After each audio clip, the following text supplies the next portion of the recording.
Hey everyone, this is Suman from Suman dot K classes. आज की class में हम बात करेंगे सोल्यूशन के बारे में।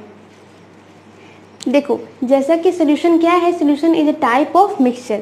हमने ब्रॉड क्लासिफिकेशन पढ़े मिक्सचर के, जो दो टाइप के थे, कौन कौन से, होमोजीनियस एंड हेट्रोजीनियस। उसके अंदर हम कई और कैटेगरी में इसको कैटेगराइज कर सकते हैं मिक्सचर को।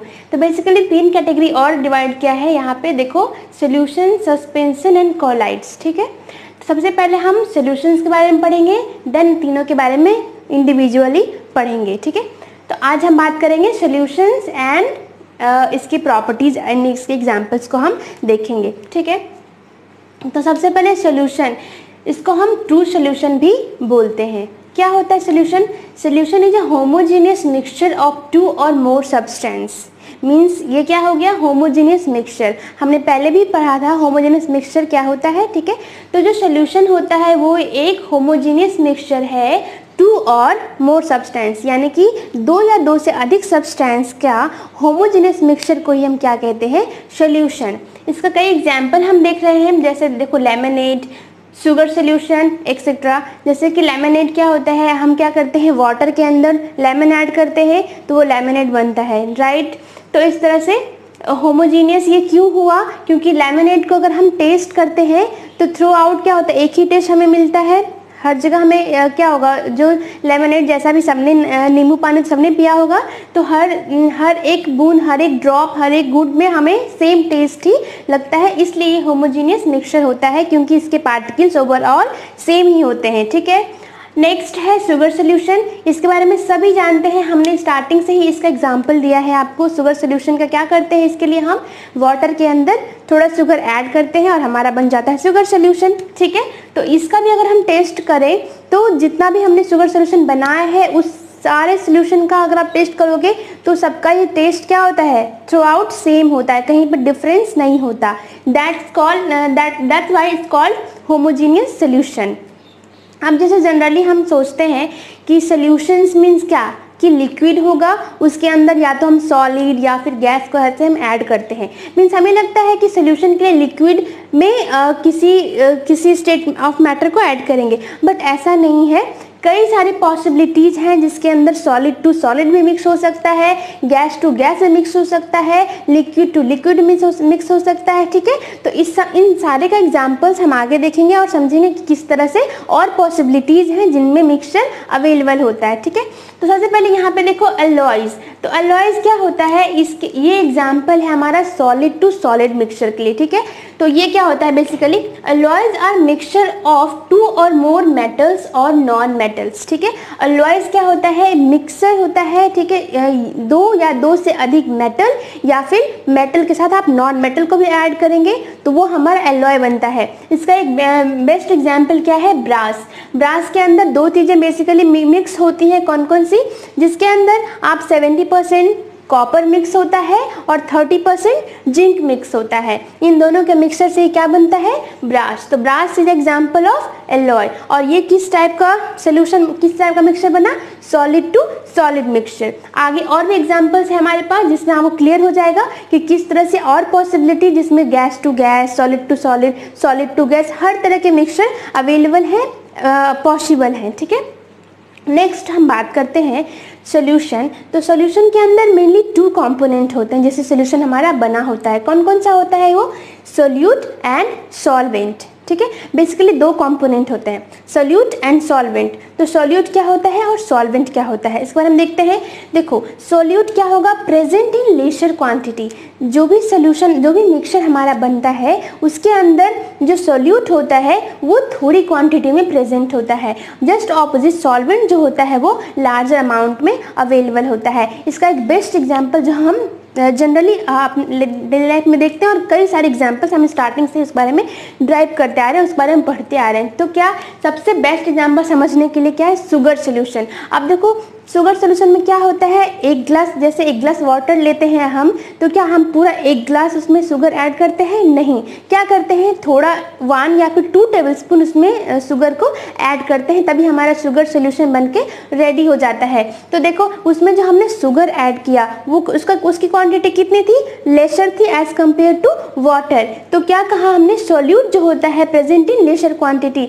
तो अगर हम शुगर सोल्यूशन की बात करते हैं तो जो हमारा शुगर है वो क्या हो जाएगा, सॉल्यूट, एंड वाटर जो हमने लार्जर क्वांटिटी में लिया वो क्या हो जाएगा, सॉल्वेंट। समझ में आ गया, सॉल्यूट एंड सॉल्वेंट। ठीक है, सॉल्यूट क्या होता है, that is dissolved in solvent, and solvent is that is dissolve the solute, that is called solvent. इस तरह से हम समझ गए हम लोग। अभी देख लेते हैं कुछ एग्जाम्पल्स मैंने यहाँ पे लिए हैं जिससे आपको क्लियर हो जाएगा सॉल्यूट एंड सॉल्वेंट भी, और जो स्टेट ऑफ मैटर जो मिक्स होते हैं उसकी भी क्लियरिटी यहाँ पे हो जाएगी। ठीक है, तो देखो सबसे पहला एग्जाम्पल मैंने लिया है solution of sugar in water. ठीक है, ये तो हम समझ ही चुके हैं क्या होता है, शुगर इन वाटर में शुगर क्या हो जाएगा, शुगर क्या होगा हमारा, सॉल्यूट। क्या हो जाएगा ये, सॉल्यूट, और जो वाटर होगा वो क्या हो जाएगा, सॉल्वेंट हो जाएगा। अभी देखो ये कैसा, किस टाइप का मिक्सचर है, शुगर क्या होता है, शुगर तो सॉलिड स्टेट में होता है, और वाटर किस स्टेट में होता है, लिक्विड स्टेट में। तो ये जो हमारा मिक्सचर है वो सॉलिड टू लिक्विड मिक्सचर है। ठीक है, नेक्स्ट एग्जांपल देखते हैं, solution of iodine in alcohol. ठीक है, इसको हम टिंचर ऑफ आयोडीन भी कहते हैं। टिंचर ऑफ आयोडीन में क्या होता है, जो आयोडीन होता है उसको अल्कोहल के साथ मिक्स किया जाता है। तो जो आयोडीन होता है वो लेसर क्वांटिटी में होता है, एंड अल्कोहल जो होता है वो लार्जर क्वांटिटी में होता है। ठीक है, तो यहाँ पे आयोडीन क्या हो जाएगा, सॉल्यूट, एंड अल्कोहल क्या हो जाएगा, सॉल्वेंट। क्लियर हो रहा है ना। ठीक है, तो यहाँ पे जो आयोडीन है वो क्या है, सॉलिड स्टेट में है, और जो अल्कोहल है वो लिक्विड स्टेट में है। तो ये भी क्या एग्जाम्पल हो गया, सॉलिड टू लिक्विड स्टेट का। नेक्स्ट देखिए, एरिएटेड ड्रिंक्स, जैसे कि हम जो भी पेप्सी, कोका कोला कुछ भी हम पीते हैं तो उसको वो किसके अंदर आता है, एरिएटेड ड्रिंक्स के अंदर आता है। जैसे सोडा वाटर हुआ, तो सोडा वाटर के अंदर क्या होता है, CO2 होता है जो कि गैस होता है, एंड वाटर का ये मिक्सचर होता है। तो उसके अंदर क्या होता है, वाटर हमारा सॉल्वेंट है क्योंकि वो लार्जर क्वांटिटी में अवेलेबल होता है, और जो CO2 है हमारा वो हमारे लिए सॉल्यूट हुआ क्योंकि वो लेसर क्वांटिटी में प्रेजेंट होता है। तो क्या होता है, जैसे कि हम जब कोई भी कोका कोला या फिर पेप्सी का जब बोतल ओपन करते हो तो ऊपर से एक फिज आता है ना, तो वो उसके क्या होता है कि जो CO2 गैस होता है उसको हाई प्रेशर्स में डाल के, उसको हाई प्रेशर के अंदर उसकी जो कैप होते हैं उसको बंद किया जाता है। तो क्या होता है, जैसे ही हम उसको ओपन करते हैं तो उसका जो प्रेशर होता है वो रिलीज हो जाता है और नीचे से फ्रीज करके बाहर आता है वो। ठीक है, तो इस तरह से ही वो पैक किया जाता है। तो ये भी कैसा हो गया, गैस टू लिक्विड। ये किस टाइप का मिक्सचर हुआ, हमें देखो CO2 किस स्टेट में हुआ, रहता है गैस में, और ये क्या हो जाएगा, सॉल्यूट। ठीक है, और वाटर के स्टेट में होता है लिक्विड में, और ये क्या हो जाएगा, सॉल्वेंट। ठीक है, तो यहाँ पे सॉल्यूट एंड सॉल्वेंट तो पता चल गया, और क्या पता चला हमें कि ये किस टाइप का मिक्सचर है, गैस टू लिक्विड। ठीक है, अभी देखो एक और एग्जाम्पल लेते हैं हम, एयर इज अ मिक्सचर। अब एयर का एग्जाम्पल लेते हैं, ये मैंने भी पहले भी एग्जाम्पल मैंने आपको समझाया है कि जो एयर होता है वो गैस टू गैस मिक्सचर होता है। ठीक है, कैसे, क्योंकि देखो एयर में क्या होता है, नाइट्रोजन ऑक्सीजन मेनली 2 कंपोनेंट होते हैं। ठीक है, और भी अदर गैसेस कई सारी होती हैं। तो यहाँ पे जो नाइट्रोजन होता है वो कितनी क्वांटिटी में होता है, 78% नाइट्रोजन होता है, एंड जो ऑक्सीजन होता है वो अराउंड 21% होता है। ठीक है, तो देखो इसके एयर के अंदर अब हम सॉल्यूट और सॉल्वेंट का पता करते हैं, तो क्या जो लार्जर क्वांटिटी में होगा वो सॉल्वेंट होगा, और जो लेसर क्वांटिटी में होगा वो सॉल्यूट होगा। तो देखो यहाँ पे बेसिकली 2 एलिमेंट जो लार्जर क्वांटिटी में होते हैं, that is nitrogen and oxygen. तो ये दोनों इसके अंदर क्या में आएंगे, सॉल्वेंट में आएंगे, और जो अदर गैसेज हैं जो 0.1% में आती हैं तो वो किस में आएंगी, सॉल्यूट में। तो आई होप इन सारे एग्जाम्पल्स के थ्रू आपको क्लियर हो गया होगा। अब जैसे बात करते हैं solid to gas. Solid to gas का यहाँ पे नहीं आया। तो सॉलिड टू गैस का एग्जांपल देखो, जैसे आयोडीन होता है, तो आयोडीन को क्या कहते हैं, आयोडीन की जो प्रॉपर्टी होती है वो सब्लाइम करने की होती है, ठीक है। उसको अगर आप छोड़ दोगे एयर के अंदर तो वो सब्लाइम कर जाता है, ठीक है। तो क्या होता है आयोडीन इन गैस, अगर हम एयर तो बहुत सारी होती है, ऐसा तो नहीं कि एयर को हम लिमिटेड अमाउंट में ले, नहीं। तो आयोडीन को अगर हम एयर के अंदर रखते हैं तो एयर क्या हो गया, क्योंकि एयर बहुत सारा है तो air is a solvent, and जो आयोडीन हमने रखा वो दैट इज सॉल्यूट। तो that in this is example of gas to solid to gas mixture, ठीक है। तो इस तरह से कई सारे मिक्सचर अवेलेबल होते हैं हमारे नेचर में और हम उनको देख सकते हैं। अब आगे हम बात करते हैं इनकी कुछ प्रॉपर्टीज होती हैं सॉल्यूशन की, उसके बारे में। Now will see the properties of solution.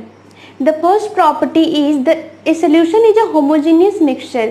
ये हमने पहले भी डिस्कस किया कि जो सोल्यूशन होता है वो किस टाइप का मिक्सचर होता है, और होमोजेनियस मिक्सचर। इसको होमोजेनियस क्यों हुआ, क्योंकि इसके जो पार्टिकल्स हैं, पहली चीज़ तो ये कि वो बहुत छोटे छोटे होते हैं और इसको अपने हम नेकेड आई के थ्रू नहीं देख सकते, ठीक है। और जो हमारा सोल्यूशन होता है वो ओवरऑल उसका टेस्ट या फिर ओवरऑल वो सेम ही होता है, वो कहीं पर डिफर नहीं करता, इसलिए इसको हम क्या कहते हैं, होमोजेनियस मिक्सचर, ठीक है। सेकेंड पॉइंट है the particles of solution are smaller than 1 nanometer in diameter, ठीक है। ये जो सोल्यूशन होता है उसके जो पार्टिकल्स होते हैं वो इतने छोटे होते हैं कि उसको हम मीटर में मेजर नहीं कर सकते, तो उसको हम क्या कहते हैं कि 1 नैनोमीटर से भी स्मॉलर होता है, स्मॉलर देन 1 नैनोमीटर। अभी नैनोमीटर क्या होता है, एन फॉर मीटर, तो 1 नैनोमीटर इज इक्वल टू होता है 10⁻⁹ मीटर। अगर आप इसको मीटर में करोगे तो क्या हो जाएगा, 10⁻⁹ मीटर। तो ये काफ़ी छोटी होती है, इसको हम अपनी नेकेड आई के थ्रू नहीं देख सकते, इसके लिए हमें माइक्रोस्कोप जो कि हाई रेजोल्यूशन का होना चाहिए, उसके थ्रू ही हम इसके पार्टिकल्स को देख सकते हैं अगर हम देखना चाहते हैं तो, ठीक है। नेक्स्ट पॉइंट है हमारा, they do not scatter a beam of light passing through the solution. क्योंकि इसके अंदर क्या होता है, अगर हम लाइट को पास कराते हैं किसी टॉर्च के थ्रू, अगर सोल्यूशन है हमारे पास, ठीक है, उसको अगर हम उसके पास से अगर हम टॉर्च या फिर किसी तरह से अगर लाइट पास कराते हैं तो हम क्या देखते हैं कि उससे लाइट पास नहीं होता, क्योंकि इसके जो पार्टिकल्स होते हैं वो काफ़ी छोटी होती हैं और वो काफ़ी घुल जाती हैं उसमें, तो उसके अंदर कोई स्पेस नहीं होता। इस कारण जो हमारा जो लाइट होता है, लाइट बीम जो होता है वो सोल्यूशन से पास नहीं होता, ठीक है। नेक्स्ट पॉइंट है the solute particles cannot be separated from the mixture by the process of filtration। अब ये इस वाले पॉइंट में ऐसा कह रहा है कि जो सॉल्यूट पार्टिकल्स होते हैं, जैसे हमने शुगर सोल्यूशन लिया तो जो इसमें सॉल्यूट कौन सा होगा, शुगर होगा, तो जो शुगर के पार्टिकल्स हैं उसको हम फिल्ट्रेशन के थ्रू उसको अलग नहीं कर सकते। इसके लिए आप अपने स्कूल के अंदर लैब में एक प्रैक्टिकल एक एक्टिविटी भी कर सकते हो। आपने क्या करना है, वो जो फनल होता है जो ग्लास का बना होता है उसको लेना है और उसके ऊपर से एक फिल्टर पेपर लगा देना है, ठीक है। और उसके पास से अगर हम कोई सोल्यूशन पास करते हैं तो क्या होता है, जो सोल्यूशन होता है, ऐसा नहीं कि आप फिल्टर पेपर के ऊपर उसके पार्टिकल्स आ जाएंगे, ऐसा नहीं होता। क्या होता है, जो हम लिक्विड को पास कराते हैं तो वो भी फिल्टर पेपर से पास हो जाता है, इसके पार्टिकल्स भी, सॉल्यूट के पार्टिकल्स भी पास हो जाते हैं। तो फिल्ट्रेशन के थ्रू हम सॉल्यूट के पार्टिकल्स को अलग नहीं कर सकते, ठीक है। Next point is the solute particles do not settle down when left undisturbed. ऐसा है कि हमें लगता है कि अगर हम जैसे इसका एग्जांपल मैं समझाती हूँ। पहले देखो, पहले अगर हमने सैंड लिया और वाटर लिया, ठीक है, तो फर्स्ट आप उसको घुलाओगे तो वो तो घुलता नहीं है। अगर उसको आप रख दोगे कहीं पर ग्लास को जिसमें भी घोलोगे तो कुछ देर में जितने भी पार्टिकल्स सैंड के होंगे वो सेटल डाउन हो जाएंगे, ठीक है, वो सेटल डाउन हो जाते हैं और वाटर ऊपर की ओर दिखता है और सैंड नीचे की दिखता है। लेकिन ये वाला कंडीशन इसके अंदर नहीं होता। क्या होता है, अगर आप जैसे हमने शुगर सोल्यूशन लिया तो उसको अगर हमने रख दिया ग्लास को और बिल्कुल डिस्टर्ब नहीं किया, उसको स्टेबल करके रख दिया, फिर भी जो उसके पार्टिकल्स होंगे, शुगर के जो पार्टिकल्स होंगे वो सेटल डाउन नहीं होंगी, क्योंकि वो पूरे घुल गए हैं, पूरा ओवरऑल वो घुला हुआ है। दैट्स वाई वो सेटल डाउन नहीं होता है उसको अनडिस्टर्ब रखने के बाद भी। तो ये कुछ प्रॉपर्टीज हैं सोल्यूशंस के, ठीक है। तो I hope this is clear to you. आपका आज का लेक्चर आपको समझ में आया होगा, और समझ में आए तो आप मेरी वीडियो को लाइक शेयर एंड सब्सक्राइब करें। Thank you so much.